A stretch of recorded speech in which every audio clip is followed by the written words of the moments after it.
950 বছর পরে যখন তুফান শুরু হয়েছে, 950 বছর ধরে আল্লাহর কথা বলতে বলতে ক্লান্ত এক নবী নূহ আলাইহিস সালাম, 950 বছর কানতে কানতে উম্মতের জন্য চোখের পানি যার শেষ, এমন এক নবী নূহ আলাইহিস সালাম। 950 বছর হাজার হাজার বার, শত শতবার যিনি আহত হয়ে, রক্তাক্ত হয়ে, বেহুশ হয়ে রাস্তার পাশে ডাস্টবিনের ময়লার সাথে যাকে ফেলে রাখতো ওনার জাতি, সেই মানুষটার নাম নূহ আলাইহিস সালাম। 950 বছরে রক্ত মাখা দেহ, বেহুশ, মুছে প্রতিবার নিজের কওমের জন্য হেদায়েত কামনা করছেন যে নবী, তিনি নূহ আলাইহিস সালাম। 950 বছর আব্বা, 1-2 দিন খামখেয়ালি কথা না। এই 950 বছর পরেও আল্লাহ যখন বলে দিছে আর লাগবে না, আর কাউকে তুমি বলো না, কোরআন শরীফে স্পষ্ট আছে আল্লাহ বলছেন আর বলবে না। আল্লাহ বলছেন নূহ এবার নৌকা বানাও, আমি তুফান দেব, তুমি আর কাউকে বলো না। ফালা তাবতাইস, আর মন খারাপ করো না, যা হইছে হইছে, এবার আমি আল্লাহ তাআলার আযাব আসবে। তো তখন বাকি কওমের ব্যাপারে ওনাকে আল্লাহ নিষেধ করে দিছে, আর কারো ঈমানের ব্যাপারে তুমি কোনো চেষ্টা করবা না, তোমার কাজ শেষ, আমি আল্লাহ আযাব দেব, শুধু তোমার অনুগত লোকগুলোকে নিয়ে তুমি নৌকায় উঠো। কিন্তু ওই মুহূর্তে বাপ খোদার কসম, কোরআনে লিখছে, সূরা হুদের মধ্যে আল্লাহ উল্লেখ করছে, এই সময় শেষ, আল্লাহ তো বলছে আর বলবা না, তবুও তিনি ওনার শেষ এই ছেলে কেনান, যে ছেলেটা ঈমান আনে নাই, যে ছেলেটা কালেমা পড়ে নাই, ওনার চোখের সামনে দেখতেছে, বাহিরে এখনো দাঁড়িয়ে আছে, উনি তখনও তাকে ডাকছে, ইয়া বুনাইয়ার কাম মা'না ওয়ালা তাকুম মা'আল কাফিরিন। আমার প্রিয় সন্তান, আব্বা শেষবারের মতো আমি বাপ তোকে ডাকছি, আব্বা তুই আমাদের সাথে উঠে পড়, তুই বেঈমান মুশরিক নাফরমানদের সঙ্গী হইও না। ইয়া বুনাইয়ার কাম মা'না ওয়ালা তাকুম মা'আল কাফিরিন। আয় না বাপ, আমাদের সাথে উঠে আয়, শেষবারের মতো সন্তান, আমি বাপ কেমনে ভুলতে পারি তোর জাহান্নাম, আমি কেমনে মেনে নিব আমার সন্তান জাহান্নামী হবে, আয় না বাপ। ক্বালা সাআবি ইলা জাবালিন ইয়াসিমুনি মিনাল মা। ছেলেটা না ফরমান বলল, বা আমি পাহাড়ে আশ্রয় নেব, পানির থেকে বেঁচে যাব। ক্বালা লা সিমাল ইয়াওমা মিন আমরিল্লাহ ইল্লা মার রাহিম। নূহ আলাইহিস সালাম বললেন, বাপ আজকে এই তুফান থেকে আল্লাহ না বাঁচাইলে কায়নাতের কেউ বাঁচাইতে পারবে না, কেউ না বাপ। আল্লাহ বলেন, ওয়া হালা বাইনাহুমাল মাউজু ফাকানা মিনাল মুগরাকিন। কিছুক্ষণ পরে একটা লম্বা ঢেউ এসে ছেলেটাকে ধাক্কা মারলো, ছেলেটা পানির মধ্যে ডুবে যাচ্ছিল। নূহ আলাইহিস সালাম যখন বুঝছে আর বাঁচবে না, তখনও নূহ আলাইহিস সালাম আল্লাহর কাছে 2 হাত তুলে বলছেন, রব্বি ইন্না বিনি মিন আহলি। আল্লাহ, ডুবে যাচ্ছে যে ছেলেটা, ওইটা আমার বংশ, আমার পরিবার, আমার রক্ত, আমার কলিজার টুকরা সন্তান, আমি কেমনে মেনে নিব মাওলা? অনন্তকালের জাহান্নামে সে জ্বলবে মাওলা, আমি এটা কেমনে মেনে নেই? দেখেন না কিছু করা যায় কিনা, ও তো আমার ছেলে। আল্লাহ বললেন, ক্বালা ইয়া নূহু ইন্নাহু লাইসা মিন আহলিক ইন্নাহু আমালুন গায়রু সালিহ। আল্লাহ বললেন, না নূহ, এটা তোমার ছেলে নয়, এটা বেআমল নাফরমান সন্তান, সারাটা জিন্দেগি আল্লাহর নাফরমানি, তোমার নাফরমানি করেছে। ফালা তাসআলনি মা লাইসা লাকা বিহি ইলমুন। যার ব্যাপারে তোমার পূর্ণ কোনো জ্ঞান নাই, তার ব্যাপারে আমি আল্লাহর কাছে কিছু চেয়েও না, হাত নামাও। এরপরে আল্লাহ নূহ নবীকে ধমক দিছে, ইন্নী আইযুকা আন তাকুনা মিনাল জাহিলিন। আল্লাহ বললেন, নূহ সাবধান, তুমি কিন্তু আমার নবী, তুমি মূর্খদের মতো কাজ করো না। বেঈমানের জন্য হাত উঠাইলা কেমনে? তুমি না আমার নবী? তুমি জানো না আমি আল্লাহ তাআলা মুশরিকের জন্য দোয়া কবুল করি না? তুমি কি জানো না আমি বেঈমানের জন্য দোয়া কবুল করি না? কেমনে হাত উঠাইলা? এরপরে নূহ আলাইহিস সালাম হাত নামায় ফেলছে। নূহ আলাইহিস সালাম বলছেন, আল্লাহ আমার বেখেয়াল হয়ে গেছে, আল্লাহ সন্তানের ভালোবাসায় সন্তানের জাহান্নামের আগুনে জ্বলবে এই ভয়ে মাওলা, এই অস্থিরতায় দুনিয়ার জন্য তো না। সন্তান আমার খানায় কষ্ট পাবে, বাড়িতে কষ্ট পাবে, এর জন্য না মাওলা।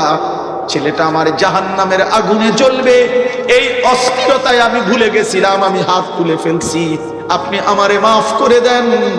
ওয়া ইল্লা তাগফিরলি ওয়া তারহামনি আকুম মিনাল খাসিরিন। নূহ আলাইহিস সালাম বললেন, আল্লাহ ভুল হয়ে গেছে, মাফ করে দেন। আপনি মাফ না করলে আমি নবী হয়েও ক্ষতিগ্রস্তদের অন্তর্ভুক্ত হয়ে যাব। হ্যাঁ, এক বাবার মূল ফিকির এটা। আপনারা বুঝলেন না? আপনারা বুঝলেন বাড়ি, বিল্ডিং, দালান, ঘর বাড়ি, বাজার, সদাই, বিয়ে শাদী না রে আব্বা, ওটা তো ও করতে পারে, এতিম বাচ্চাও তো এগুলা করতে পারে। জন্মসূত্রে যে বাপ হারাইছে সেও তো দুনিয়া সাজাই নিতে পারে। জন্মের পরে যে বাবাকে দেখে নাই সেও তো দুনিয়া সাজাই নিতে পারে, বিয়ে করতে পারে, বিল্ডিং করতে পারে, চাকরি করতে পারে। এই হলো এক বাবা তার পুত্রের জন্য জাহান্নাম থেকে বাঁচাইতে কি ফোর্সবার ফিকির করছে। এবার শুনেন হযরত ইব্রাহিম আলাইহিস সালাম, আমরা নাম জানি কিনা বলেন না? উনি হলেন পুত্র। এবার উনার আব্বা এবার ফুত কি করে বাপের লাগা দেবে। এতক্ষণ তো কইলাম বাপ করছে কার জন্য? ছেলের জন্য। এখন ফুতে কি কয় বাপের জন্য। ইব্রাহিম আলাইহিস সালাম ওনার আব্বাকে জাহান্নামের আগুন থেকে বাঁচাইবার জন্য কি পরিমাণ কথা বলছে, এই মূর্তি পূজা থেকে বাঁচাইবার জন্য। আজর কোরআনে আল্লাহ সেটা উল্লেখ করছে, সেটা উল্লেখ করছে। এ আপনি শুনেন ইব্রাহিম আলাইহিস সালাম কি বলে, ইয়া আবাতি লিমা তা'বুদু মা লা ইয়াসমাউ ওয়া লা ইউবসিরু ওয়া লা ইউগনি আনকা শাইআ। ইব্রাহিম ছেলে তার বাবা আজরকে বুঝাচ্ছে, আব্বা হে আমার বাবা। ইয়া আবাতি এটা হলো হৃদয়ের সবচেয়ে বেশি ভালোবাসা দিয়ে আব্বাকে ডাক দেয় আরবিতে। হে প্রিয় আব্বা, হে কলিজার টুকরা বাপ আমার, হে পরম শ্রদ্ধেয় বাপ আমার, আপনি কোন মূর্তির পূজা করেন?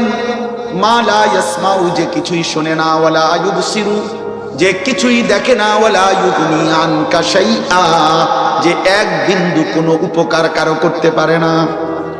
এটা কি? একবার করল, আবার বলতেছে পরের আয়াত, ইয়া আবাতি قد جاءني من العلم ما لم يأتك فاتبعني أهدك صراطا سويا। আবার বলতেছে হে আমার আব্বা, একই শব্দ, হে প্রিয় আব্বা, আমার কাছে আল্লাহ আসমানি এমন ইলম দিছে, আখিরাতের ইলম যেটা আপনার কাছে নাই আব্বা। আপনি আমার কথাটা মেনে নেন, আমি আপনাকে সরল সঠিক জান্নাতের রাস্তা দেখায় দেব। আবার বলতেছে ইয়া আবাতি লা তা'বুদিশ শাইতান ইন্নাশ শাইতানা কানা লির-রাহমানি আসিয়া। হে আমার আব্বা, কলিজার টুকরা বাপ আমার, কোনোভাবেই আব্বা শয়তানের গোলামি করবেন না, শয়তানের গোলামি কইরেন না রে বাপ। কেন? নিশ্চয়ই শয়তান আমার আল্লাহর প্রতি প্রচন্ড পরিমাণ অবাধ্যতা পোষণকারী। আবার বলতেছে ইয়া আবাতি ইন্নী আখাফু আন ইয়ামাসসাকা আযাবুম মিনার রহমান। আব্বা আমার বড় বেশি ভয় হয় বাপ, আপনি যদি ঈমান ছাড়া কালেমা ছাড়া কবরে চলে যান, আমার আল্লাহর আযাব আপনাকে স্পর্শ করবে। ফাতাকুনা লিশ-শাইতানি ওয়ালিয়া, আর আপনি তখন জাহান্নামে শয়তানের বন্ধু হয়ে যাবেন।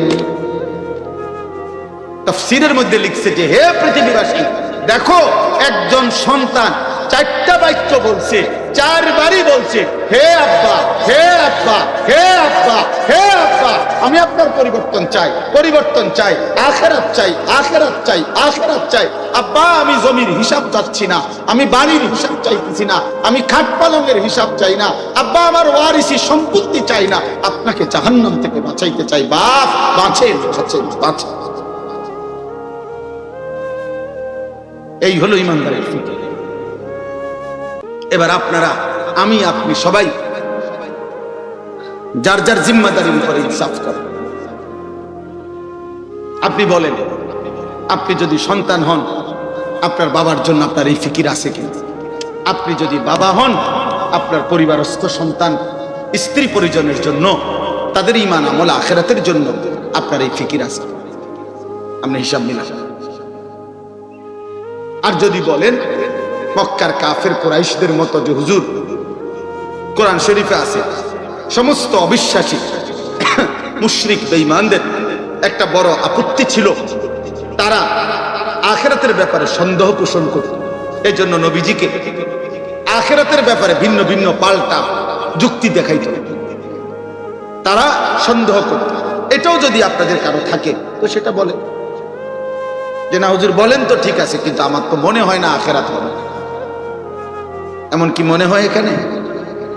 দোস্ত নওজোয়ান ভাই, তোমরা বলো ভাই, এমন মনে হয়? এখানে এবার দেখেন, আমার আয়াতগুলো দেখেন, এই আয়াতগুলোর মধ্যে এই কথাটা আছে।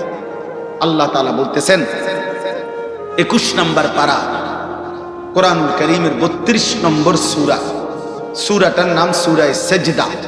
সাজদা আর কি, এই যে সেজদা দেই আমরা, নামাজের সেজদা। ওয়াদউল জাবহাতে আলাল আরদ, জমিন কপালে রাখা, এটাকে সেজদা বলে। এই সূরার নাম সেজদা। মনে রাখবেন বাপ, প্রকৃত অর্থে এটা সবসময় মনে রাখবেন, ছেলেরা বাবারাও সবাই, পর্দার আড়ালের মা বোন।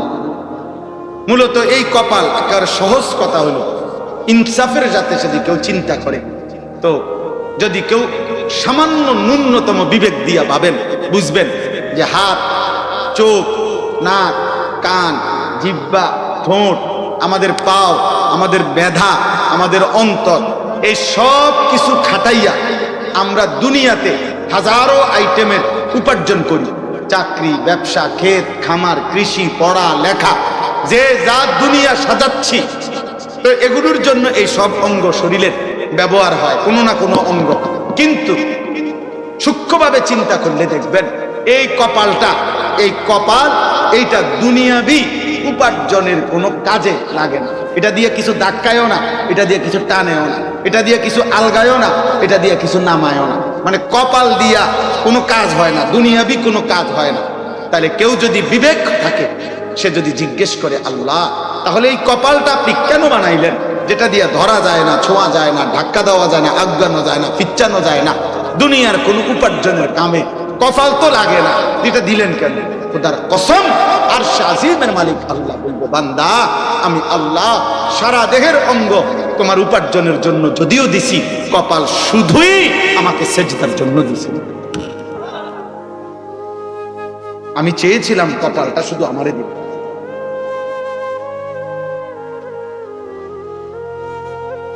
আমি সেজদা চাইছিলাম। অতএব ওই মানুষ নিকৃষ্ট মানুষ, ওই মানুষ অসভ্য মানুষ, ওই মানুষ নামের কলঙ্ক যার কপালে সেজদা। তুমি মুসলিম নামের কলঙ্ক, তুমি আল্লাহকে অপমান করবে, তুমি নবীকে অপমান, তুমি মাকে অপমান করবে, তুমি বাবাকে অপমান, যে নামাজ পড়ে, যে সেজদা দেয়, ওই বদনসিব। এজন্য কপাল মন্দ কার? সেজদা নাই। বলেন কপাল মন্দ কার? হ্যাঁ হ্যাঁ হ্যাঁ, কসম আল্লাহ, মূলত ওই ব্যক্তির কপাল মন্দ যেই ব্যক্তির কপালে সেজদা নাই। তো ব্যবসায় লস খাওয়া, টাকা মাইর খাওয়া, পয়সা হারাইয়া যাওয়া, আপনার 2-4 লাখ টাকা ধরা খাইয়া যাওয়া, এটা কপালের দোষ। আপনি কইলেন আমার কপাল খারাপ, কিনছে আমি একটা জায়গা 2 লাখ টাকা মাইর খাইছে, আপনি ব্যাক কল দেখে মাইর খাইছেন, আপনি কপালে কিচ্ছু হয়েছেন, আপনার বুদ্ধি কমের কারণে, আপনি সিটারের খপ্পরে পড়ছেন, আপনি বাটপারের লগে ব্যবসা করছেন, ইত্যাদি ইত্যাদি হইতে পারে। তাহলে এইটার কারণ প্রত্যেক মানুষের দুনিয়াবি আর্থিক কোনো লসের কারণ, কপাল খারাপ এই জন্য না, তোর বুদ্ধি কম, অথবা লোক মন্দ করে হইছে, মাল 2 নম্বর করে গেছে, এটা তো হলো এটার সমস্যা। কপালের কি সমস্যা? কপাল খারাপ তার, সেজদা নাই যা। এজন্য সেজদাবিহীন যুবক, সেজদাবিহীন কিশোর, সেজদাবিহীন মুসলমান, সেজদাবিহীন নারী, তুমি মন্দ কপাল, দুর্ভাগা, বদনসিব, বদনসিব, বদনসিব, তোর কপাল নাই, তোর কোনো কপাল নেই। ভাতে খাবতো পয়সাই কামে, ঘুম যাইবা আর পেশাব করবা আর দুনিয়া ভোগ করবা। এতটুকু দুনিয়া জানোয়ারও ভোগ করবে, দুনিয়া জানোয়ারও ভোগ করবে, শুধু দুনিয়া জানোয়ারও ভোগ করবে। দুনিয়ার প্রয়োজন জানোয়ারেরও পুরো। অতএব এটা জরুরি। কেন নামাজ পড়বেন না? কেন 5 ওয়াক্ত নামাজ পড়বেন? শুক্রবারে শুধু জুমার নামাজ পড়েন, 5 ওয়াক্ত নামাজ পড়েন। আমনে সালাক, আমরা বেকুব, হ্যাঁ? আমরা চিরা খাইয়া বড় হয়েছি, আমনে ভাত খাইয়া বড় হয়েছেন, আমরা বেককল। শুক্রবারে শুধু 2 রাকাত নামাজ দিলে পড়িলে 1 সপ্তাহের নামাজ হয়ে যায়। আপনি এত সহজ কথাটা বুঝা লাইলেন, আমরা বুঝলাম না কেন? ওটা এই বলেন না কেন? কোন বাটপারে বলছে বলেন? কোন হুজুর তো দূরে থাক, কোন বাটপারে বলছে কিনা আপনারে যে হে মুসলমানের বাচ্চা, শুধু শুক্রবারে 2 রাকাত নামাজ পড়লে চলে, আর 1 সপ্তাহ নামাজ পড়তে হয় না? এটা কোন সিটারে বলছেন? মুসলমানের উপরে জুমার নামাজ ফরজ না 5 ওয়াক্ত নামাজ ফরজ? তো জুমার নামাজ কি আলগা নামাজ? শুক্রবারে নামাজ 6 ওয়াক্ত, তো তাইলে শুক্রবারে নামাজ কয় ওয়াক্ত? তো শনিবারে কয় ওয়াক্ত? তো রবিবারে কয় ওয়াক্ত? তো তাহলে নামাজ কয় ওয়াক্ত ফরজ? তো আপনি এটা আলগা করলেন কেন? কোরআন শরীফের এটা মনে করেন আপনি এই পুরা কোরআন শরীফ থেকে আপনার বুঝে ধরছে না, এরকম 2টা আয়াত আপনি এনতে সরাইলাম,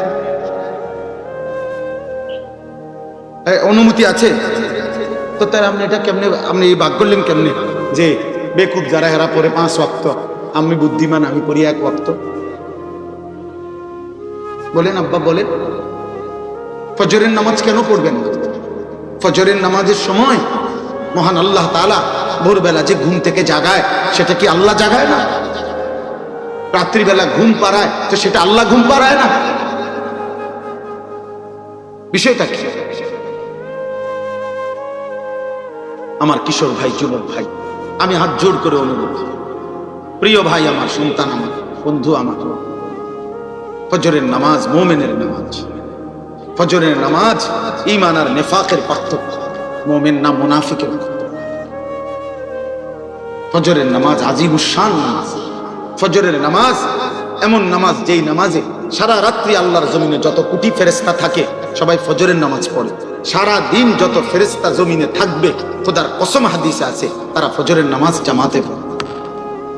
এই জন্য ফজরের নামাজ যে পড়ে না তার উপরে রাত্রির ফেরেশতা লানত দেয়, ফজরের নামাজ যে পড়ে না তার উপরে দিনের ফেরেশতাও লানত দেয়। ফেরেশতা তাকে লানত দিতে দিতে যায়, তোর উপরে আল্লাহর লানত করে। 5 ওয়াক্ত নামাজ বলেন ইনশাআল্লাহ, বলেন ইনশাআল্লাহ। খামখেয়ালি করেন না, খামখেয়ালি। হুজুর ইজ্ঞা বালাই কইছে, উনি খারাপ কইছে, উনার ওয়াজে লোক হইছে, উনার ওয়াজে লোক হইছে না, উনার ওয়াজটা সাপসে বালা, উনার ওয়াজ সাপসে না বালা, মানে এত সাবা সাবি নাই, কন্যা কন্যা খেলা হচ্ছে। এটা বিষয়টা কি নয়, লৌকিকতা, প্রদর্শন, আখিরাত। আখিরাত যার কথায় পরিচিতি অপরিচিতি কোনো দরকার নেই, আপনার আখিরাত দরকার। আমাদের কি দরকার বলেন না? পৃথিবী চিনলেও আখিরাতে হিসাব দিতে হবে, না চিনলেও আখিরাতে কি দিতে হবে? হিসাব দিতে হবে, হিসাব দিতে হবে।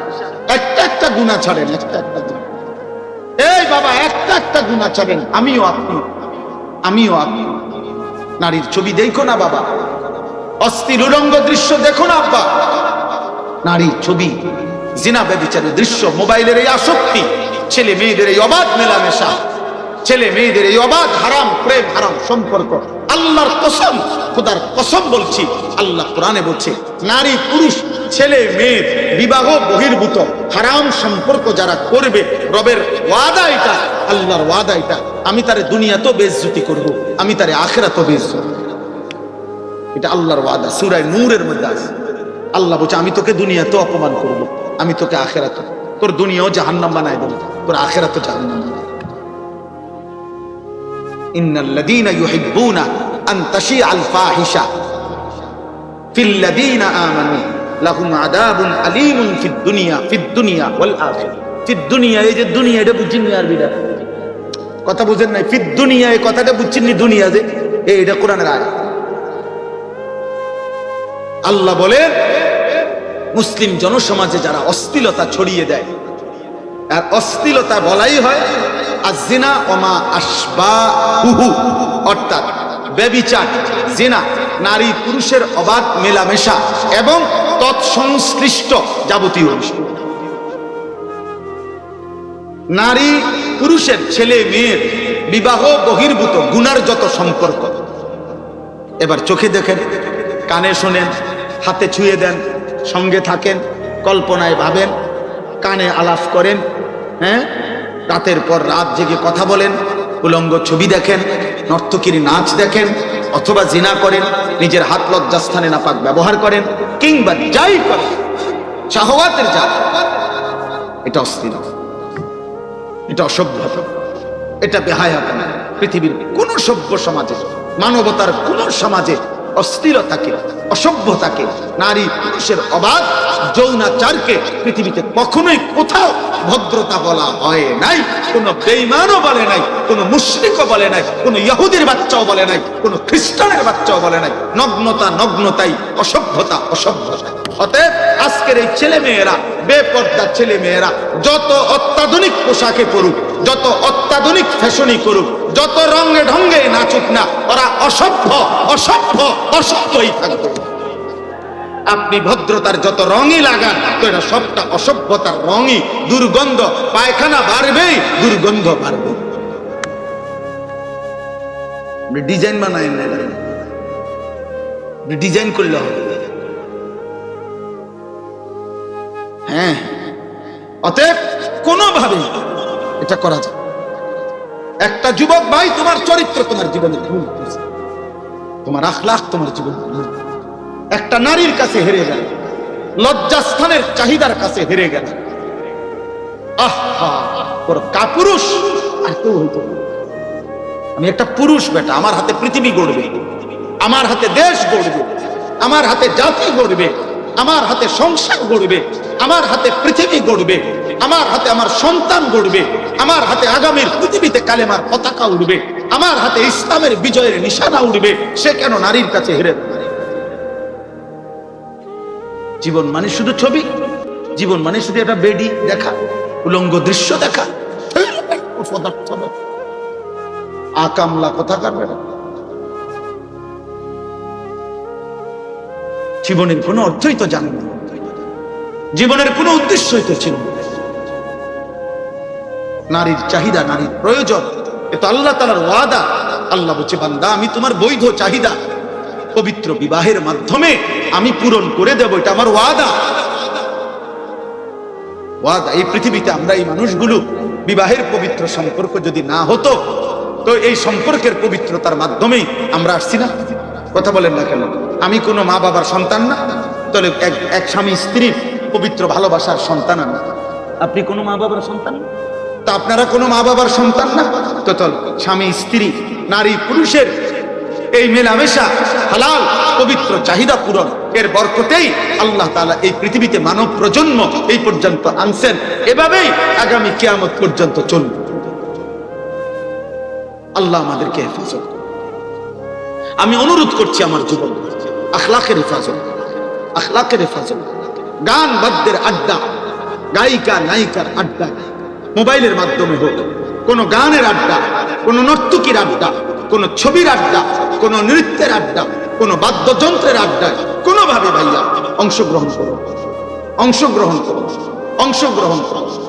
আমাদের ইমামে আজম আবু হানিফা রাহমাতুল্লাহ আলাইহি বলছেন, সিমাউল আগানি ফিসকুন ওয়াত তালাজ্জুদু বিহা কুফরুন। গান শোনা প্রকাশ্য পাপ। তিনি বলছেন গান শুনে মজা পাওয়া এটা কুফর, কুফরি, খোদার কসম এটা কুফর। তিনি বলছেন কোরআনে আল্লাহ বলছে গান, বাদ্য, গায়িকা, গানের আসর, নৃত্যের আসর, বাদ্যযন্ত্রের আসর যারা জমায়, উলাইকা লাহুম আযাবুন মুহিন, আমি আল্লাহ তাদের জন্য অত্যন্ত লজ্জাজনক মর্মান্তিক আযাব আমি নির্ধারণ করেছি। এজন্য ধর্মের নামে, এজন্য ভক্তির নামে, মাজারের নামে, ব্যক্তির নামে, আউলিয়ার নামে, পীরের নামে, মুর্শিদের নামে, অধর্মের নামে, সিনেমার নামে, নাটকের নামে, নায়ক নায়িকার প্রেমের নামে, ভালোবাসার নামে, যে কোনো নামে বাদ্যযন্ত্র বাজাইলে, গান গাইলে, ভক্তিমূলক হোক আর অভক্তিমূলক, হারাম, এটা হারাম, এটা হারাম, এটা হারাম। যেখানে টুং টুং টুং টুং করে সেখানেই ইবলিস বাঁশি বাজায়। কোরআন শরীফ আছে ওয়াস্তাফজিজ মান ইসতাতা'তা মিনহুম বিসাউতিক। বাদ্যযন্ত্র বাজলেই আল্লাহ বলছে এটা শয়তানের আওয়াজ, এটা শয়তানের আওয়াজ। আপনি এটা মারফতি কোনার যে ফতি কোন আপনি কি করবেন আপনি বুঝেন। আমার কথা যদি বুঝে না ধরে বলে না আরো হুজুরে তো আপনি যেটা বুঝে ধরে মেয়েটা ধর। আমারটা আমি বলছি, আমি জানি যে দূর, আমার পুঁজি যে দূর, আমি বলছি এত ভালোটা আপনি বলেন, কিন্তু আমারটা আমি বললাম। কোন মুসলমান, কোন ইমানদার খোদার কসম গান পছন্দ করতে পারে। আল্লাহ নবী, ওই আমার আগে মাওলানা হুসাইন ভাই এটা বলতে চাইছেন, আল্লাহ নবী বলছে আমার উম্মত যখন শেষ জামানায় গানে আসক্ত হবে, গায়িকায় আসক্ত হবে, নৃত্যে আসক্ত হবে, বাদ্যযন্ত্র বেড়ে যাবে, হালাল পানির মতো মদ পান করতে থাকবে। আল্লাহ রাসূল সাল্লাল্লাহু আলাইহি ওয়াসাল্লাম বলেছেন ইজা যাহারাতিল আইনাত ওয়াল মাআজিফ ওয়াস্তাহাল্লাতিল খামরা। আল্লাহ নবী বলেন আমার উম্মতকে তখন মাটিতে ধসিয়ে দেওয়া হবে, পাথরের বৃষ্টি বর্ষণ করা হবে, চেহারা বিকৃত করে। কোনো দিন রাত গভীরে এই নাফরমান এমন হতে পারে, আল্লাহ মাফ করে দেন, কোনো দিন রাত গভীরে শুইবার পরে ঘুম থেকে, গানের আসর থেকে, বাদ্যের আসরে, মদের আসরে, জুয়ার আসরে, প্রিয় ভাই আমার, আল্লাহর কসম মুহাম্মদ আরবি 1450 বছরে মিথ্যা বলে নাই। এই পাপের শাস্তি হিসাবে নবী বলছে চেহারা কোনোদিন অচিরেই শেষ জামানায় আমার উম্মতের চেহারা এই গান, বাদ্য, মদ, নেশা, জুয়ার আসক্ত ব্যক্তির চেহারা মানুষের সুরত বদলিয়ে পশু জানোয়ারের আকৃতি হয়ে যায়। কোনদিন হয়তো দেখবে সে, কোন এক জেনারেশন হয়তো দেখবে বান্দর হয়ে গেছে, শুকর হয়ে গেছে। আল্লাহ মাফ করে। কোনোভাবে অতএব কোনোভাবে আপনারা আপনাদের ছেলে মেয়েদেরকে, আপনাদের নিজেদেরকে, বয়স্ক মানুষ চা দোকানে বসে চা খাইতেন গেছেন, টেলিভিশন দেখেন কেন? চা না খাইবেন আপনি? নর্তকী দেখেন কেন? গায়িকার নাচ দেখেন কেন? 60 বছর বয়স এখনো লজ্জা হয় না? আপনি মরতেন না? আপনি কবরে যাইতেন না? মাতবুরি করেন, আপনার পুত 3 জন বিদেশ, বিল্ডিং করে লাইছেন, বাজার সদাই ঠিক মতো চলতেছে, খাইয়া দাইয়া কোনো অসুবিধা নাই। তো খাইয়া দাইয়া না অসুবিধা নাই, কবরে না অসুবিধা। আপনার বুঝি কইছে খাইয়া দাইয়া অসুবিধা হইব। খাইয়া দাইয়া আর কয় টাকা? ভাঙ্গাস তলাফিয়া দামে কত? অসুবিধা কি তো হইতে হয়? এই বাজার সদাই চলার জন্য তো ফুতে একজন বিদেশ গেলে চলে। বিল্ডিং একখানার কয় টাকা খরচ? দুনিয়ার অসুবিধা তো বলে নাই, অসুবিধা তো হবে কবরে, অসুবিধা তো হবে আখিরাতে। সেদিনের অসুবিধা তো আর শেষ হবে না আব্বা। আজ দুনিয়ার অসুবিধা তো শেষ হবে, আগামী দিনের আখিরাতের অসুবিধা তো শেষ হবে। শেষ হবে না রে বাবা, শেষ হবে না। আল্লাহ আমাদেরকে মাফ করবে, আল্লাহ আমাদেরকে মাফ করবে। মদ জুয়ার আসক্তি থেকে আমার মহল্লার যুবক ভাই বাঁচো, ভাই মদের নেশা থেকে বাঁচো, জুয়ার নেশা থেকে বাঁচো। আল্লাহ রাসূল সাল্লাল্লাহু আলাইহি সাল্লামের একটা সাংঘাতিক হাদিস বলি আমি। নবী সাল্লাল্লাহু আলাইহি সাল্লাম বলছে, সবাই শুনেন, শুনতেছেন? খোদার কসম বিশুদ্ধ হাদিস, আমার কাছে নির্ভরযোগ্য তাফসীর আছে। আল্লাহ নবী সাল্লাল্লাহু আলাইহি সাল্লাম বলছেন, মান জানা ওয়া শারিবাল খামর নাযা আল্লাহু মিনহুল ঈমান কামা ইয়াখলাউল ইনসানু আল কামিসা মিন রাসিহি। নবীজি বলেন, কেউ যখন জিনা করে এবং মদ পান করে, দেখবেন, মনে রাখবেন, নারী, হ্যাঁ, মদ, এরপরে গান বাদ্য, এই তিন জিনিস এক খতিয়ানে, এটা একই দাগের, এক খতিয়ানে তিন দাগ। এক দাগে নারী, আরেকটা হলো আপনার মদ, নেশা, আর হলো গান। যেখানে গান বাদ্যের আসর সেখানে নেশাও আছে, সেখানে নারীও আছে। যেখানে নারীর হারাম আসর আছে সেখানে মদের ব্যবস্থাও আছে, গানের ব্যবস্থা। যেখানে মদের ব্যবস্থা আছে সেখানে নারীও আছে, সেখানে আপনার কি গান বাদ্য আছে। আর এই তিনটা একই খতিয়ানে তিন দাগ। বুঝছেন নি হিসাবটা?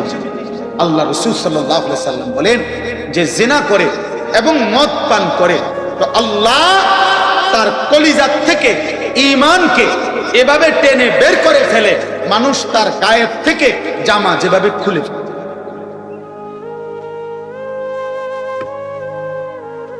মানুষ তার দেহ থেকে জামা যেমন খুলে ফেলে, খোদার কসম নবী বলছে, আল্লাহ তার কলিজা থেকে ঈমান এভাবে বের করে ফেলে। আর যদি ওই অবস্থায় মৃত্যু হয়, তো তোমার মৃত্যু কি হবে তুমি কবরে গেলে বুঝবে, তুমি হাসরে গেলে বুঝবে। আল্লাহ নবী সাল্লাল্লাহু আলাইহি ওয়াসাল্লাম বলছেন, যে ব্যক্তি মদ এবং জুয়ায় আসক্ত, আল্লাহ নবী বলছে তার দুইটা পাপ মারাত্মক। মদে আসক্ত ব্যক্তি, জুয়া খেলে যারা, জুয়া, মোবাইলে জুয়া হোক, বাহিরে জুয়া হোক, অথবা এই বেট বাজি ধইরা বিভিন্ন রকম খেলে, কোথায় জুয়া এখানে ধরে, খেলে ওইখানে আপনার, অর্থাৎ কেউ ফুটবল খেলে, কেউ ক্রিকেট খেলে, খেলে বেঈমানে, আর এখানে মুসলমানের নাফরমান সে জুয়া ধরে, বেট ধরে, আর বাজি ধরে। অনলাইনে লাখ লাখ যুবক এখন অনলাইনে জুয়া খেলে, মোবাইলে। বাবারা জানেও না, বাবা জানেও না, এবার টাকা টাকা দেয়, ওনার টাকা দিয়ে এমবি ঢুকায়, ওনার টাকা দিয়ে। আহা বাবা, এত খামখেয়ালি, এত মস্কারি মশারের ময়দানে টিকবে। আমি বুঝছি না। না বুঝছেন না, না আপনি বুঝছেন, আপনি 14 গোষ্ঠী বুঝছেন, আপনি বুঝেন না। আপনার ছেলে এক ওয়াক্ত নামাজ পড়ে না, ওই কি করে আপনি বুঝেন না? বেনামাজি ছেলে 24 ঘন্টা মোবাইল দিয়া জুনায়েদ বাগদাদির ওয়াজ শুনে। আপনার ছেলে আল্লাহর কোরআনে একটা রাকাত নামাজ পড়ে না, ওই সারা রাত মোবাইলে আপনার ছেলে আব্দুল কাদের জিলানীর ওয়াজ শুনে। আপনি বুঝেন না, আপনি চিরা খান। আপনি সহজ কথা বুঝেন, 100 বার বুঝেন। আমারে আপনি 900 বললে, আপনারে আমি 900 বললে হবে না। আখিরাত, আখিরাত ওইখানে কি বলবেন সেটা ভালো, সেটা ভালো। এই জন্য আল্লাহ নবী সাল্লাল্লাহু আলাইহি সাল্লাম বলেন, মদে যে আসক্ত, জুয়াতে যে আসক্ত, নবীজি বলছে তার দুইটা মারাত্মক ক্ষতি। এক, তারাকাস সালাহ, সে নামাজ ছেড়ে দেয়।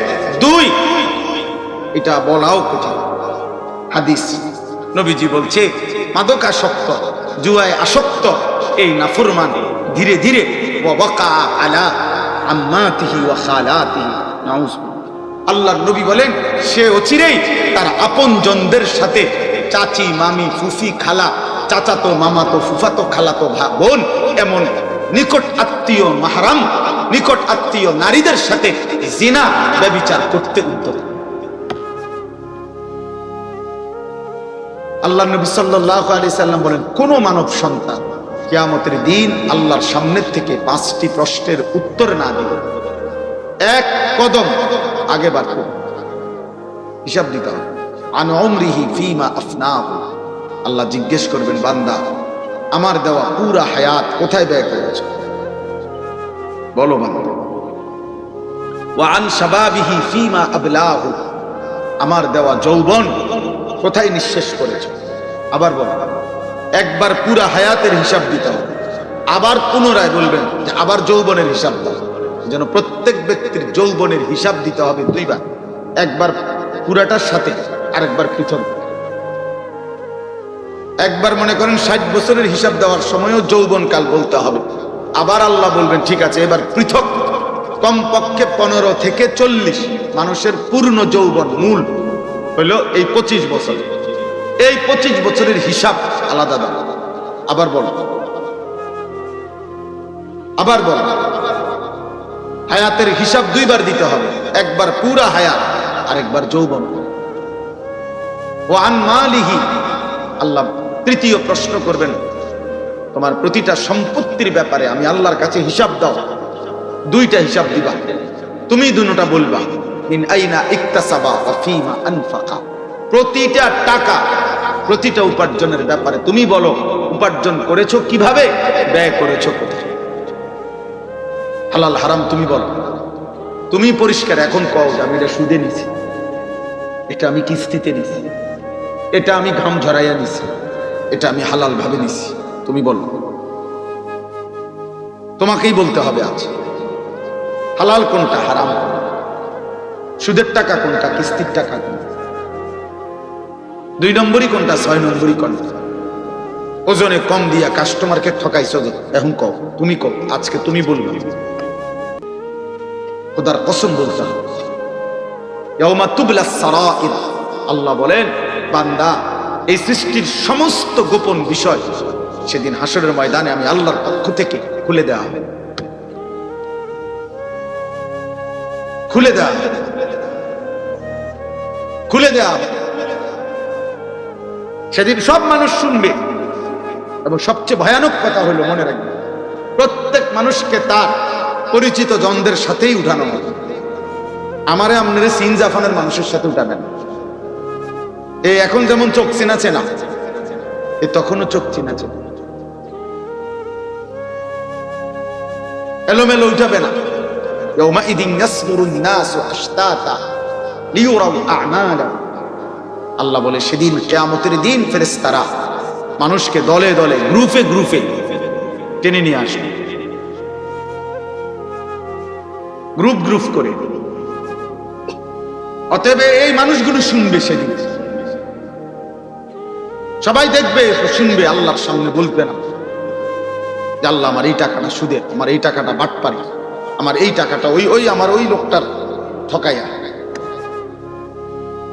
আহা, সেদিন লজ্জায় আর অপমানে মাথাটা ছোট হয়েছে, ছোট হয়েছে। মিন আইনা ইকতাসাবা ফীমা আনফাকা। 5 নাম্বার হলো ওয়া মাযা আলিমা ফীমা মাযা আমিলা ফীমা আলিমা। আমার কোরআন, আমার সুন্নাহ, যা কিছু তুমি শুনেছো তদ অনুযায়ী কি পরিমাণ আমল করেছো। তুমি বলো, তুমি কি শোনো নাই নামাজ 5 ওয়াক্ত? তো বান্দা বলবে হ্যাঁ। তো এবার বলো পড়ছো কত? তুমি কি শোনো নাই যাকাত ফরজ? হ্যাঁ শুনেছি আল্লাহ। তো এবার বলো তুমি যাকাত কতটুকু আদায়? তুমি কি শুনছো হজ ফরজ? হ্যাঁ শুনেছি। তো এখন বলো হজ আদায় করছো কি? তুমি কি শুনেছো রোজা ফরজ? হ্যাঁ শুনেছি। এখন বলো তুমি কি শুনছো মিথ্যা বলা হারাম? হ্যাঁ শুনছি। এখন বলো কেন বলো? তুমি কি শুনছিলা সুদ খাওয়া হারাম? হ্যাঁ শুনছি। তো এখন বলো কেন কেন? তুমি কি শুনছিলা চুরি করা হারাম? হ্যাঁ শুনছিলাম। তো এখন বলো তুমি কি শুনেছো জিনা করা হারাম? হ্যাঁ শুনেছি। তো এখন সবচেয়ে ভয়ঙ্কর আরো কথা হলো কিয়ামতের দিন অস্বীকার করার মতো কোন হিম্মত সাহস কারো হবে না। মানে আপনি নয়সে কইবেন। এখন যেরকম আমরা কৌশল করি, সত্যকে মিথ্যা বলি, মিথ্যাকে সত্য বলি, মহান আল্লাহর সামনে কিভাবে বলি? ফেরেশতা একটা টানা চক্কনা দিবে, 100 থাপ্পড়ের লগে উড়াই নেবে 3000 মাইল। এটা কার সামনে কথা বল? দাঁড়াও, কোথায় দাঁড়াইছে খবর আছে? আমরা তাফসীরের মধ্যে পড়ছি শুধু এই আয়াত, ওয়াকিফুহুম ইন্নাহুম মাসউলুন। আল্লাহ বলবে আমার বান্দাকে ফেরেশতা আমার সামনে এনে দাঁড় করাও, আমি জিজ্ঞেস করব। এই কথাইটা, এই একটা আয়াত, একজন বড় বুজুর্গ ছিলেন আলী ইবনুল ফুজাইল রাহমাতুল্লাহি আলাইহি, বহুত বড় আল্লাহ ওয়ালা ছিলেন। এই বুজুর্গ একদিন রাত গভীরে তাহাজ্জুদের নামাজে দাঁড়িয়ে এই আয়াতটা পড়তেছিলেন। হঠাৎ এই আয়াত পড়া অবস্থায় আখিরাতের ভয়, আল্লাহর সামনে দাঁড়ানোর ভয় ওনার কলিজার মধ্যে এমন ভাবে উঠছে যে উনি আর আয়াত সামনে পড়তে পারে নাই। ওই অবস্থাতেই বেহুশ হয়েছেন, ওই অবস্থাতেই ইন্তেকাল করছেন। ওই এক কথা ভাবছেন, কলিজা শুদ্ধা বেকরার হয়ে গেছেন যে হায় আমার মালিক জিজ্ঞেস করলে আমি কি বলবো। গভীর রাতে এটা ওনার মনে হয়েছে যে ইন্না লিল্লাহ, আমি কি বলবো আমার মালিকের, আমার জিন্দিগির হিসাব কেমনে দেব। বাপ আমার, ভাই আমার, বন্ধু আমার, নওজোয়ান সাথী আমার, কোনোভাবেই মাহফিল যেন কোন বক্তার পরিচিতি, সুখ্যাতি, সুনাম, হুঙ্কার, ঝংকার এর জন্য না, এর জন্য না, কোন ব্যক্তির পরিচিতির জন্য না, এটা কোন শোডাউন, কোন প্রদর্শনী, কোন নির্বাচনী প্রচারণা এটা নয়। শুধুই আখিরাত, শুধুই আখিরাত, শতভাগ আখিরাত, শতভাগ আখিরাত। বলা, শোনা, ইন্তজাম করা, বারবার চেষ্টা করা উচিত শুধুই আখিরাত, আর কোনো ফিকির, আর কোনো ফিকির। এই জন্য আমার বাপ, আমি এটা প্রথম বলতে, পরিবর্তন মাকসাদ, আর পরিবর্তন করে কে? আল্লাহ। কোন ব্যক্তির চেষ্টা, কোন ব্যক্তির সিদ্ধান্ত, কোন ব্যক্তির ভালোবাসায় মানুষের পরিবর্তন হয়। ব্যক্তি বলতে পারে, কিন্তু পরিবর্তন মূলত করে কে? কোরআন শরীফের আয়াত শুনেন, একেবারে পরিষ্কার কোরআনের আয়াত। হযরত নূহ আলাইহিস সালাম 950 বছর মানুষকে আল্লাহর দিকে ডাকছেন। কোরআনে আছে, উনি বারবার এই কথা বলতেন, ওয়ালা ইয়ানফাউকুম নুসহি ইন আরাদতু লাকুম ইন আরাদতু আন আনসাহা লাকুম। হে আমার জাতি, আমি যতই তোমাদেরকে উপদেশ দিতে চাই, আমার নসিহত তোমাদের কোনো উপকারে আসবে না। ইন কানাল্লাহু ইউরিদু আন ইউযিয়াকুম, যদি আল্লাহ সিদ্ধান্ত নেয় তোমাদেরকে গোমরা করে দিবে, পথ ভ্রষ্ট করে দিবে, তাহলে আমি 950 বছর নয়, 1.5 বছর চাইলেও আমি তোমাদের পরিবর্তন করতে পারি। হুয়া রাব্বুকুম ওয়া ইলাইহি তুরজাউন।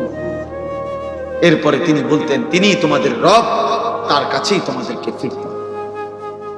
আমার কাছে কোনোদিন যদি জবাব নাও দিতে হয়, আমারে যদি তোমরা চিরদিন দমাইয়াই রাখো, আমারে মনে করো ছোট করেই রাখলাম, আমারে মনে করো অপমান করেই ফেলে দিলাম, আমি হুজুর, আমি মোল্লা, আমি মৌলবী, আমি ইমাম, ঠিক আছে, আমারে ছুড়েই দিলাম, আমারে তুচ্ছই করলা, জীবনভর অপমানই করলাম, কোনো অসুবিধা নেই।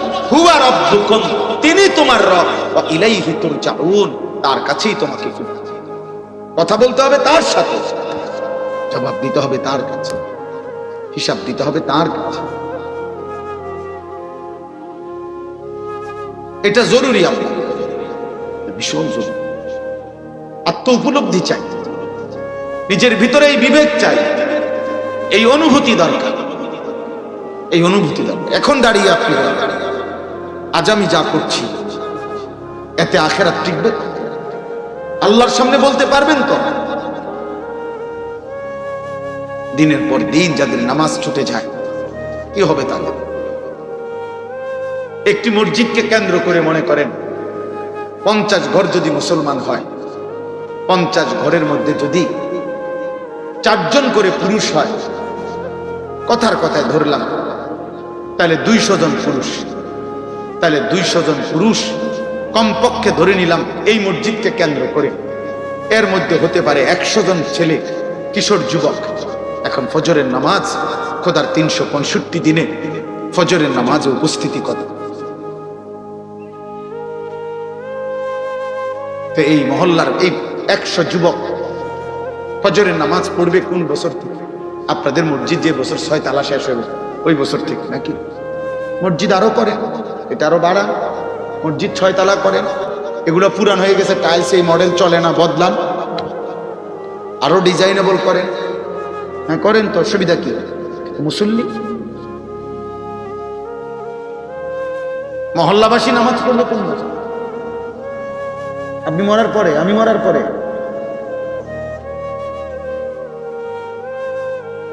যে ঘর, যে পরিবার, যে ব্যক্তি, যে সমাজ যারা মুসলিম পরিচয়ধারী ফজরের নামাজ পড়ে না, দিনের পর দিন, খোদার কসম, আল্লাহর নবী বলছে তারা মুনাফিক, মুনাফিক, মুনাফিক, মুনাফিক বেটা, মুনাফিক। মুসলমান পরিচয় দিয়া তুমি যদি ময়নামতি বাজারেও মাইকিং করো, তারপরেও তুমি মুনাফিক। তোমার নবী বলছে তুমি মুনাফিক। আল্লাহর নবী বলছে, বুখারীর হাদিস, মুসলিম শরীফের হাদিস। তাহলে বলেন পরিবর্তন মাকসাদ। এই জন্য বলি হযরত শুআইব আলাইহিস সালামের কথা কোরআনে আছে। হযরত শুআইব নবী দিবানিশি মানুষকে আল্লাহর দিকে ডাকতেন আর বলতেন, ওমা উরিদু আন উখালিফাকুম ইলা মা আনহাকুম আনহু ইন উরিদু ইল্লাল ইসলাহ মাসতাতাতু। হে আমার জাতি, প্রতিদিন আমি তোমাদেরকে যা বলছি আল্লাহর কথা, শরীয়তের কথা, আখিরাতের কথা, হে আমার জাতি, এর ব্যতিক্রম করা আর উল্টা পথে চলা আমি নিজের জন্য, আমার নিজে কোনোভাবে আমি এটা পছন্দ করি না। বরং আমিও চাই তোমাদেরকে আমি যা বলছি তা আমিও পালন করতে চাই, আমিও মানতে চাই। তোমাদেরকে যেমন 5 ওয়াক্ত বলছি, আমার জন্য 5 ওয়াক্ত।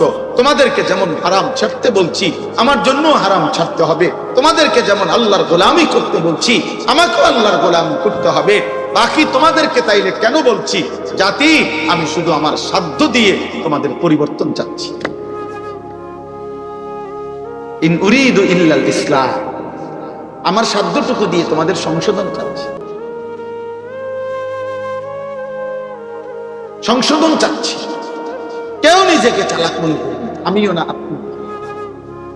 দুনিয়া কামাই করার বুদ্ধি সবার কাছে আছে।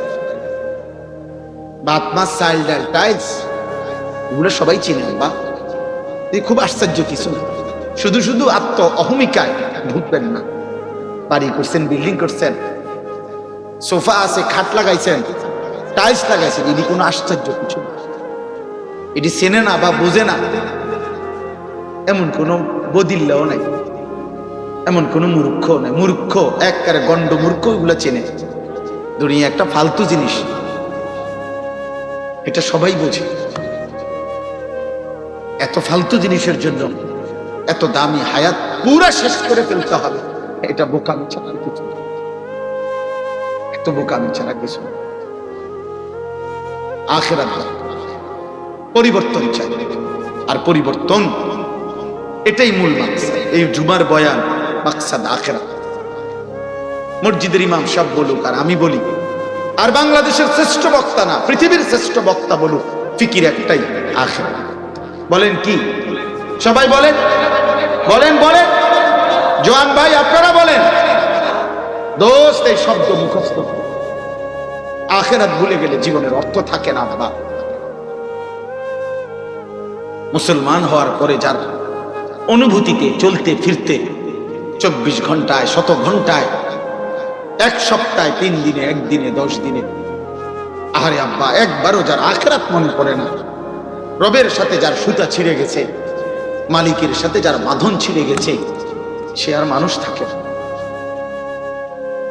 পরে মানুষ বলে না, জীবন যার কাছে একটাই অর্থ যে আমার যা চাহিদা তা পূরণ হলেই চলবে, হালাল না হারাম, জায়েজ না না জায়েজ, উচিত না অনুচিত, আমি এত কিছু বুঝি না, আমার চাহিদা পূরণ হলেই চলবে, এটা যার জীবনের অর্থ, আল্লাহর কসম তাকে মানুষ বলে না, জানোয়ার বলে।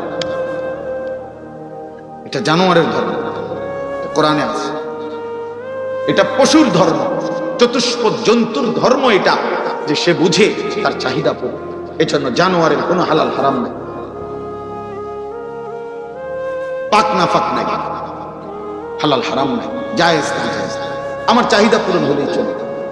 আমি নারী দেখবো, সোজা কথা, আমার লজ্জাস্থানের চাহিদা। এবার আমি মোবাইলে পারি, নর্তকী পারি, উলঙ্গ ছবি পারি, জিনার দৃশ্য পারি, টেলিভিশনে হোক, সিনেমাতে হোক, নাটকে হোক, রাস্তাতে হোক, বাজারে গিয়া হোক, মার্কেটে গিয়া হোক, রেস্তোরাঁয় গিয়া হোক, যেখানে পারি আমার নারী দেখার চাহিদা আমার দেখতে হবে। সোজা একে কি দেখা আমার হালাল না হারাম, একে দেখা আমার জন্য জায়েজ না না জায়েজ, এত কিছু আমার দরকার নেই। আমি তো জানোয়ার।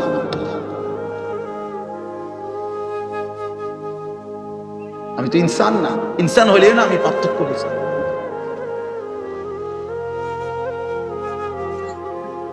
এই জন্য এটা জরুরি বিষয়, এটা বহুত জরুরি বিষয়। জীবন, আবারও বললাম, জীবনের অর্থ যার কাছে চাহিদা পুরো। 12 লাখ টাকা দরকার, আমার টাকা দরকার 12 লাখ, সোজা কথা। অতএব আমার এটা লাগবে, অতএব 6 লাখ টাকা জমি বেচা নিলাম, 6 লাখ টাকা সুদে কিস্তিতে নিলাম, আমার টাকা মিল হয়েছে। বলে ভাই একটা তো হালাল একটা তো হারাম। আরে তো সব কানে হুজুররা বেজাল করবেন, চলেন থেকে প্রত্যেক কিছুতে নাক গলানো। আপনারা তো কথা জিজ্ঞাসা করেন, আমার চাহিদা পূরণ হলো আমার মাকসাদ। এই স্বভাব জানোয়ারের স্বভাব, চতুষ্প জন্তুর স্বভাব। ইনসান তাকে বলে যে বোঝে, যার উপলব্ধি আছে, আকলে তাম মানুষ বলে তাকে, যাকে আল্লাহ তাআলা পূর্ণ আকল, আকলে তাম দিয়েছেন, পূর্ণ আকল দিয়েছেন, পূর্ণ বুদ্ধি, পূর্ণ বিবেচনা বোধ দিয়েছেন।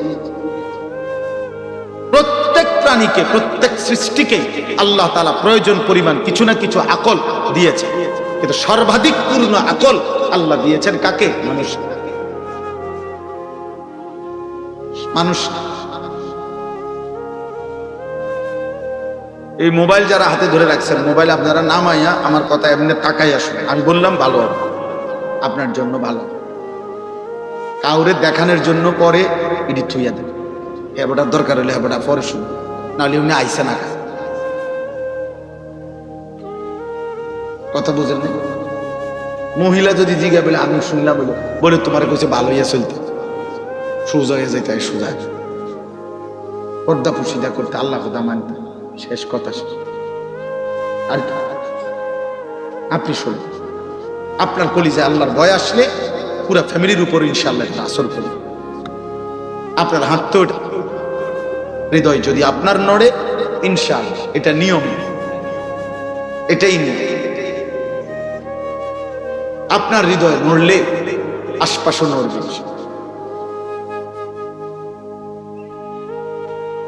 এই জন্য আমরা প্রত্যেকে, আমার উদ্দেশ্য আমি বললাম আলহামদুলিল্লাহ, ঝুমুর পশ্চিম পাড়া বাইতুস সালাম জামে মসজিদের আজকের মাহফিল, এই মাহফিল আমাদের মাহফিল। আমি এই মহল্লার ছেলে, এখন আপনাদের মহল্লায় থাকি, আমি আপনাদের, আমরাও আপনাদের, আপনারাও আমার, মিলেমিশে আমরা থাকি। আমাদের নওজোয়ান তোমরা, আমরা কারো বড় ভাই, বয়সে যদি আমাদের ছোট হয়, সমবয়সী অথবা আমাদের বাবা দাদা, প্রত্যেকের পরিবর্তন, প্রত্যেকের আখেরাত। খোদার কসম, যাকে আল্লাহ তাআলা ন্যূনতম এলেম যৎকিঞ্চিত দিয়েছেন, কোরআন সুন্নাহর এলেম আল্লাহ যাকে যেটুক দিয়েছেন, ওই এলেমের প্রথম দাবি আল্লাহর বান্দাদের আখেরাতের পরিবর্তন। প্রথম ফিকির ওয়ালিউযিরু কওমাহুম ইযা রাজাউ ইলাইহিম লাআল্লাহুম ইয়াহযারুন। আল্লাহ কোরআনে স্পষ্ট বলছে, আমি আল্লাহ যাকে এলেম দিছি, দ্বীনের বুঝ দিছি, এর দ্বারা আমি কি চাই? ওই বান্দার দ্বারা আল্লাহ বলেন আমি তার দ্বারা চাই সে তার কওমকে, তার সম্প্রদায়কে, তার জাতিকে, তার জনগোষ্ঠীকে আমি আল্লাহর ভয় দেখাবো, যেন তারা আমাকে ভয় করতে পারে, আখিরাতকে ভয় করতে পারে, জাহান্নামকে। আল্লাহ তাআলা ইলমের মাকসাদ বলছে, কোরআন সুন্নাহর ইলমের মাকসাদ। আমারও একটা ভালো চাকরি হবে না, না এতটুকু, আমারও বিবি বাচ্চা নিয়ে সমাজে একটা সম্মানজনক পজিশনে ঘরবাড়ি করে থাকতে পারবো, এতটুকু। উম্মতের ফিকির, মানুষের পরিবর্তন কোরআনুল কারীমের মধ্যে আছে। আমি আপনাদেরকে দুইটা উদাহরণ দেখাবো। একজন পিতা তার পুত্রকে কেমনে বলছে, একজন পুত্র তার পিতার জন্য কি পরিমাণ চাইছে। ছোট্ট দুইটা উদাহরণ। একজন পিতা নূহ আলাইহিস সালাম, ওনার ছেলের নাম কেনান, কাফের। এই ছেলেটা ইমানের জন্য, ছেলেটাকে জাহান্নাম থেকে বাঁচাবার জন্য, খোদার কসম আব্বা, এই বাপ নূহ আলাইহিস সালাম কি পরিমাণ ছটফট করছে, মহান আল্লাহ তাআলা পুরাটা ঘটনা কোরআনে উল্লেখ করেছে। যে তোমরা দেখো পৃথিবীবাসী, এক বাবা তার ছেলেকে জাহান্নাম থেকে বাঁচাবার জন্য কি করছে,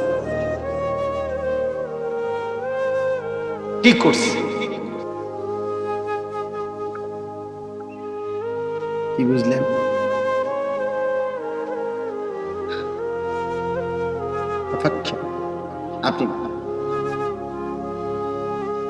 আপনি প্রত্যেকটা পাপের কারণে অভিভাবক সমপরিমাণ দায়ী। এই জন্য যে যা পারেন দুনিয়াতেই ভাত তরকারি বেশি করে খাইয়া, মন না চাইলেও আরো দুগা ভাত লও, মন না চাইলেও আরো দু টুকরা গোস্ত লও। আখিরাত কঠিন, জাহান্নাম কঠিন হবে, হাসরের ময়দান বড় কঠিন হবে। অস্বীকার করলেই আখিরাত হবে না এমন না, ভুলে গেলেও আখিরাত হবে। হবে, কথা বলেন না, হবে আখিরাত, মৃত্যু হবে আমাদের, আখিরাত হবে, বিশ্বাস হয়। এই শেষ করে এবার শুধু আমি 5টা আয়াতের তর্জমা বলি, তাইলে আমার কথা শেষ। আমি আমার কথা এতটুকু বললাম, 2 কথা বললাম। 1 নম্বর কথা হলো, একজন বাবা তার পরিবারস্থদের জাহান্নাম থেকে বাঁচাবার জন্য জীবনের সবটুকু কোরবান করা উচিত। দ্বিতীয়ত, একজন সন্তানও তার বাবা, তার মা, তার উপরস্থদেরও জাহান্নাম থেকে বাঁচাবার জন্য জীবনের সর্বোচ্চ চেষ্টা করা উচিত। এটার দলিল দিছি। আর দ্বিতীয়ত বললাম, আমি আপনি আখিরাতকে ভয় করে, কবরকে ভয় করে যাবতীয় গুনাহ আমার এবং আমার পরিবারস্থ সদস্যদের জীবন থেকে দূর করার, সরানোর, বাঁচানোর শতভাগ চেষ্টা করা আমাদের জন্য ফরজে আইন, বাধ্যতা। এই 2 কথা বুঝাইতে পারলাম কিনা? এবার তর্জমা শুনুন। وقالوا أإذا ضللنا في الأرض أإنا لفي خلق جديد। 21 নম্বর পারা, 32 নম্বর সূরা, সূরা সেজদার 5টা আয়াত পড়ছি, শুধু অনুবাদ বলছি। 10, 11, 12, 13, 14 এই 5 আয়াত। আল্লাহ বলেন, মক্কার কাফের, মুশরিক, বেঈমান, পাপী, নাফরমানরা অহরহ নবীজিকে বলতো, মুহাম্মদ, আমরা মৃত্যুর পরে কবরে মাটির সাথে একটা নির্দিষ্ট সময়ের মধ্যে হারিয়ে যাব। কিছুদিনের মধ্যেই আমাদেরকে মাটি খেয়ে ফেলবে, মাটি সমান করে ফেলবে, মাটি আমাদেরকে মিশায়া ফেলবে, মাটি আমাদেরকে অদৃশ্য করে ফেলবে। কিছুদিন পরেই আমাদের হাড্ডি, চামড়া, গোশত আর মাটির সাথে খুঁজেও পাওয়া যাবে না, পাওয়া যাবে।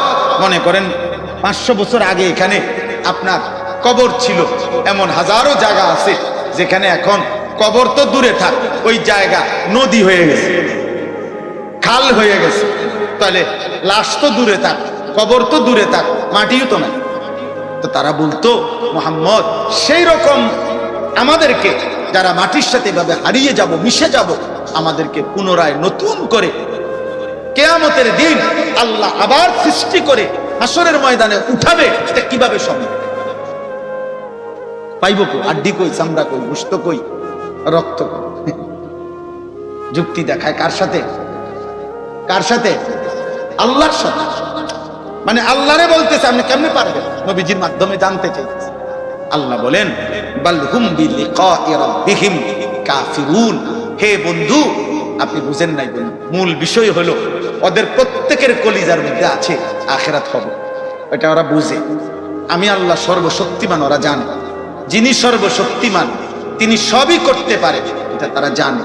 কিন্তু মূল বিষয় হলো ওরা চায় না যে আখিরাত যদি মেনে নেয়, তাইলে তো এটা মানতে হবে যে আমি আল্লাহর মুখোমুখি হবে, গুনার হিসাব দিতে হবে, নেক কাজের পুরস্কার নিতে হবে, নাফরমানির দুনিয়া ছেড়ে দিতে হবে, চুরি, ডাকাতি, অসভ্যতা, আল্লাহর অবাধ্যতা, কুফর, শিরিক, যাবতীয় কবিরা গুনাহ বাদ দিতে হবে, আমি আল্লাহর আনুগত্য করতে হবে। মূল বিষয় হলো এইটা তারা চাচ্ছে না, এই জন্য আখিরাতকে মানতে চাচ্ছে। বুঝেন নাই কথাটা? এই বর্তমান বাংলাদেশেও, সারা পৃথিবীতেও যত কাফের, যত মুশরিক, যত ইহুদি, যত খ্রিস্টান, যত নাস্তিক, যত মুরতাদ, যত আল্লাহদ্রোহী ব্যক্তি ইসলামের কোনো বিষয় নিয়ে বলে এটা বর্তমান যুগের সাথে সামঞ্জস্যপূর্ণ না, এটা বর্তমান সাথে খাপ খায় না, এটা আধুনিকতার পরিপন্থী, আল্লাহর কসম এগুলার একটাও কোনো কথা না। সবই তারা বুঝে, সব যৌক্তিক, সব আধুনিক, কিন্তু মূল বিষয় হলো মানলেই অসভ্যতা ছাড়তে হবে, আল্লাহর গোলামি করতে হবে, এটাই তারা চায় না। এটাই হলো মূল কারণ। আপনি কলজা খুললে এটাই পাইবেন। ওরা সবাই জানে যে কোরআনের বিধান কার্যকর করিলে, আল্লাহর বিধান কার্যকর করিলেই জমিন শতভাগ শান্তি হবে, অপরাধ নির্মূল হবে, এটা তারা কলজা দিয়ে বুঝে। এই বুঝে দেখে বিরোধিতা, বুঝে দেখে। অন্য যে কোনো কেউ বুদ্ধিজীবী কোন বুদ্ধি দিলে, বাচ্চা দেখি না, এটা প্রয়োগ করে দেখি। একজনে বলছে বুদ্ধি দিছে, ফুটবল খেলতে খেলতে ফুটবল খেলার টুর্নামেন্ট করো, মাদক কমে যাবে, এই তো দেখি না। বুদ্ধি করছি। সেদিন আমার এক ভদ্রলোক বলছে, হুজুর আমি নেট করে দিছি, সারা রাত্র খেলার জন্য ছেলেদেরকে জায়গা করে দিছি যেন নেশা না করে। অসাধারণ করুন, সেরকম বুদ্ধি। আমার মাথা পুরাটাই বুদ্ধি, কথা বুঝে না? হ্যাঁ, বুদ্ধি দিছে এই কিছুদিন আগে, এখন একটু কমছে। কিছুদিন আমাদের বাংলাদেশে ছিল ধর্ষণ, নারী নির্যাতন, ইভটিজিং এর বিরুদ্ধে আপনার সচেতনতার জন্য স্টেডিয়ামে ওপেন কনসার্ট। ঢাকা থেকে শিল্পী আসবে, শিল্পী ব্যান্ডের তালে তালে, বাদ্যের তালে তালে, গেয়ে গেয়ে, নেচে নেচে শিল্পী বুঝাইয়া বলবে ছেলেদেরকে, যুব সমাজকে, তোমরা ধর্ষণ ব্যভিচার করবা না, ইভটিজিং করবা না। ছেলেরা কনসার্টের মাঠ থেকে বলবে, আমরা এখান থেকে জোনায়েদ বাগদাদি হয়ে ঘরে ফিরলাম। অসাধারণ, অসাধারণ। কুমিল্লা একবার দেখছি পোস্টারিং করছে, মাদকের বিরুদ্ধে ফুটবল, মাদকের বিরুদ্ধে ফুটবল, ফুটবলের টুর্নামেন্টের আয়োজন করছে মাদক কমানোর। অথচ এই পৃথিবীতে সমস্ত আন্তর্জাতিক খেলোয়াড়দের মধ্যে অসংখ্য খেলোয়াড় ফুটবলের ইতিহাসে আছে যাদেরকে ফুটবল খেলা থেকে চিরতরে বিদায় করে দিছে তাদের ডোপ টেস্ট পজিটিভ হওয়াতে, অর্থাৎ তাদের শরীরে মদের নেশার উপস্থিতি পাওয়ার কারণ। আমরা কি সিরা খাই? আমরা জানি না দুনিয়া কি আছে। তাইলে যেই খেলার মাধ্যমে মদ থেকে যুব সমাজকে বাঁচাবে, উনি নিজেই মদ খায়, বেড়াই তো কাজ কাজ। অতএব হবে না, হবে না, হবেন। পদ্ধতি একটাই, আল্লাহ কোরআনের বিধান। বলেন আলহামদুলিল্লাহ। জমিনের শান্তির মূল মন্ত্র একটাই, রবের কানুন। আল্লাহ আমাদেরকে তৌফিক দান করুন। কুল ইয়াতাওয়াফাকুম মালাকুল মাউতিল্লাযী ওয়াক্কিলা বিকুম সুম্মা ইলা রাব্বিকুম তুরজাউন। আল্লাহ বলে, বন্ধু আপনি বলে দেন, তোমরা মানো বা না মানো, দুই জিনিস নিশ্চিত হবে। এক, আজরাইল কর্তৃক তোমাদের মৃত্যু হবে, আমি আল্লাহর পক্ষ থেকে নির্ধারিত সময়ে এটাও নিশ্চিত হবে। সুম্মা ইলা রাব্বিকুম তুরজাউন, আমি আল্লাহর কাছে তোমাদের সকলকে হাসরের ময়দানে একত্রিত করা হবে, এটাও হবে। তুমি মানো বা না মানো, হবে তো? বলেন না হবে তো? মৃত্যুও হবে, আখিরাতও হবে। বলেন কি হবে? কি হবে? আবার বলেন, আবার বলেন। আল্লাহ বলেন এই দুইটা হবে। এবার আল্লাহ বলেন, ওয়ালাউ তারা ইদিল মুজরিমুনা নাকিসু রুউসিহিম ইনদা রাব্বিহিম। আল্লাহ বলেন, হে বন্ধু, সেদিন আখিরাতে আপনি দেখবেন সমস্ত পাপী, নাফরমান, বেঈমান, মুশরিক, মুরতাদ, আল্লাহদ্রোহী, গুনাহগার, পাপী বান্দা আমি আল্লাহর সামনে মাথাটা নুয়ে, লজ্জায়, অপমানে, বেইজ্জতিতে মাথা নুয়ে আমার সামনে দাঁড়িয়ে থাকে। আর কি করবে? রব্বানা আবসারনা ওয়া সামি'না ফারজি'না না'মাল সালিহান ইন্না মুকিনুন। আলামিন ভাই আসতেছে, আসতে হবে না, আমার আয়াত শেষ, শুধু অনুবাদ করুন। আর 2 মিনিট আপনি আসেন, দ্রুত আসেন। জি, রব্বানা আবসারনা। দেখেন আল্লাহর কাছে প্রত্যেক নাফরমান বলবে, দোস্ত কথাটা শুনেন, মাথাটা নুয়ে নাফরমান বান্দা আখিরাতে আল্লাহকে বলবে, আল্লাহ আজ আমি হাসরের ময়দানের সবকিছু নিজ চোখে দেখলাম, আমি শুনলাম, আমি বিশ্বাস করলাম। ফারজি'না না'মাল সালিহান। এবার নাফরমানের আলাপটা শুনেন, এ কয় কি? আল্লাহরে বলবে, আল্লাহ আজকে আমি হাসরের ময়দানে এসে সব দেখলাম, সব শুনলাম, সব মানলাম, অতএব এখান থেকে আমাকে এখন দুনিয়ায় আবার ফেরত পাঠান। এবার গেলে একেবারে কথা পিওর কথা আমি নেক আমল করব। সুবহানাল্লাহ। কোন কীর্তেন কি? সুবহানাল্লাহ। তারে কই নেবেন না, আমি কয় কিতে কয় কি? সুবহানাল্লাহ নি বেটা। হ্যাঁ, বুঝেন নাই হিসাবটা? আপনার আল্লাহের ঢং দেখছেন নি? এখন আমার পাঠান, এখন আমি নিশ্চিত হলাম, এখন আমি আমল করব। আল্লাহ বলেন, ওয়ালাউ শি'না লাআতাইনা কুল্লা নাফসিন হুদাহা। এই নাফরমানের বান্দা, আমি চাইলে দুনিয়াতেই বাধ্য করে, জবরদস্তি করে আমি সমস্ত নেক আমল, হেদায়েত, আমি আমার আনুগত্য নিতে পারব। পারতো? পারতো? আল্লাহ আমাদের প্রত্যেককে দিয়ে এখানে এখন যারা বসছেন এখানে যেহেতু আসতে পারলেন, তা আপনারা সবাই এশার নামাজে আল্লাহ আমগরে চাইলে ঢুকাইতে পারতো না? 5 ওয়াক্ত নামাজ বাধ্যতামূলক আমাদেরকে আল্লাহ সেজদা দেওয়াইতে পারতো না? মনে করেন সেজদা যে দিতে চায় না, তার ঘাট চাইয়া যদি একটা থাপ্পড় মারে, খিসে একটা কিচ্চা মারে, যদি বাতিজার ফুৎকিতা এই না কেন সেজদা দিবি না? এরপরে কি হবে? আল্লাহ কোরআনে বলছে, মা তারাকা আলা যাহরিহা মিন দাব্বা। একটা পাপের শাস্তি যদি আমি আল্লাহ দুনিয়ায় কোন নাফরমানকে পাপের প্রকৃত শাস্তি একবার দিতাম, আল্লাহর কসম আল্লাহ বলে কোন নাফরমান বান্দা আমার জমিনে আর কোনদিন পিঠ সোজা করে, মেরুদণ্ড সোজা করে আর হাঁটতে পারে। অসংখ্য দ্বার, এটা কোরআন। আল্লাহ বলে যদি একটা মিথ্যার কারণে আমার ফেরেশতা যদি তোর জীবনে একবার ঘাট চাইয়া মারত, তাহলে বান্দা তুমি আর কোনদিন মেরুদণ্ড ভেঙে যাইতে। আমি শুধু দয়া করে ছেড়ে দিছি বান্দা। আল্লাহ বলে আমি চাইলে পারতাম, ওয়ালাকিন হাক্কাল কওলু মিন্নী লাআমলা আন্না জাহান্নামা মিনাল জিন্নাতি ওয়ান নাসি আজমাইন। আল্লাহ বলেন অতএব আজ আমার চূড়ান্ত সিদ্ধান্ত, আজ আমার ফয়সালা, আজ আমি হাসরের ময়দানে মাফ করব না বান্দা, আজ আমি বিচার করব। আজ আমি বিচার করব, আজ আমি তোর মতো নাফরমান মানুষ এবং জিন দিয়ে আমার জাহান্নাম করব। আজ আর দুনিয়া যাবান, আজ জাহান্নামে যাব। ফাযুকু বিমা নাসিতুম লিকা ইয়াউমিকুম হাদা ইন্না নাসিনাকুম।